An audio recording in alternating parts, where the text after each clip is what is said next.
আমি পড়তে পড়তে ব্যারিস্টার হইছি, আমি ভালো করে জানি কার খেলা কোথায় দিতে হয়। কিন্তু আমি ওই মুরগি যেভাবে মুরগির বাচ্চারে পালে এইভাবে আমি তোমরা পাইলে রাখবো। আমার কিন্তু ভোট আসে নাই, আরো 5 বছর পরে ভোট। আমি এখন ঢাকা গিয়া পয়সা খাইলে কি হইতো? আমার কি এখানে আসার দরকার কি?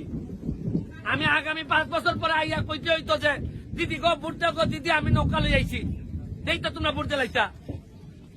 আমি মন থেকে আইছি, মনের ইচ্ছায় আইছি। আমার মনে হয়েছে যে এরারে আমি কষ্টে রাখিয়া আমার দুনিয়া আখেরাত সব যাইব যদি তোমরা আমার প্রতি বিরক্ত হও। গত 50 বছর ধরে নেতার কি অভাব ছিল? চেয়ারম্যান, মেম্বার, উপজেলা চেয়ারম্যান কম হইছে, এমপি হইছে না, মন্ত্রীও তো পাইছি আমরা। তাইলে এতবার ভোট দিলায় তোমরা, এইবার আমি হওয়ার পর চারা পাইছো না, আম গাছের চারা?